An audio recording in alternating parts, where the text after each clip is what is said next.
Hi guys, সুবানো হ্যার। আজকে আমার ভিডিওটার টপিক হচ্ছে সেটা হচ্ছে প্রতাপ সেনাক্সের Q1 FY26-এর যে রেজাল্টটা এসছে, almost 2.34% year on year sales growth.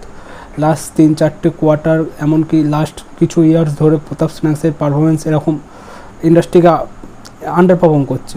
আর শুধুমাত্র বাহানা দিচ্ছে কি যে সাবডিউড ডিমান্ড, তারপর হচ্ছে র মেটেরিয়াল প্রাইস ইনফ্লেশন। আর এবারেও সেই বাহানাটাই দিল যে ডিমান্ড সাবডিউড, যা রুরাল ইকোনমি ভালো করছে না, আর র মেটেরিয়াল প্রাইস ইনফ্লেশন, যার জন্য মার্জিন এফেক্ট হচ্ছে, গ্রামে রিডাকশান করতে হচ্ছে মার্জিনে করার জন্য।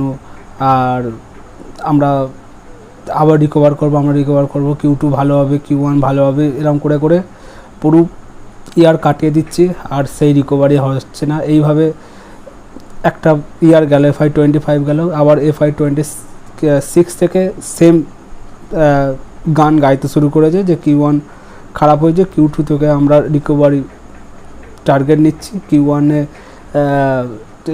ডিমান্ড খারাপ, রুরাল ইকোনমি খারাপ, রুরাল ইকোনমিতে মনসুন এবারে তাড়াতাড়ি এসছে, রেন ভালো হচ্ছে, রুরাল ইকোনমি এবার ভালো হবে, এবার ডিমান্ড আসবে।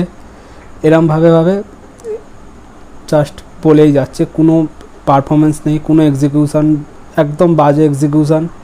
এইসব স্টকগুলো থেকে যত পারবে দূরে থাকো, কারণ এদের সেলস গ্রোথ যতদিন না হবে ততদিন এরা কিচ্ছু, মানে আরওসি পুরো মেরে রেখে দিয়েছে, কিচ্ছু নেই এদের। আর সেলস গ্রোথ নেই, এরা মানে এরা টাকা বানাবেই নেই, সব স্টকগুলো জীবনে টাকা বানাবে না যদি এরকম সেলস গ্রোথ করে যায়। মানে এত বিচ্ছিরি এক্সিকিউশান।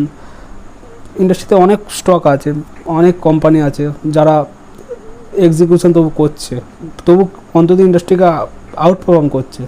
এরা ইন্ডাস্ট্রিকে আন্ডার পারফর্ম করছে। নেগেটিভ সেলস গ্রোথ Q1 FY26-এ, মানে এর থেকে খারাপ ব্যাপার আর কী বলবো। তারপর তো মার্জিন খেয়ে বসে রয়েছে। দেখা যাক, আজ এই পর্যন্ত। প্রতাপ স্ন্যাক্সের মতো যে সকল স্টকগুলো শুধুমাত্র আশা দিচ্ছে যে আমরা করব,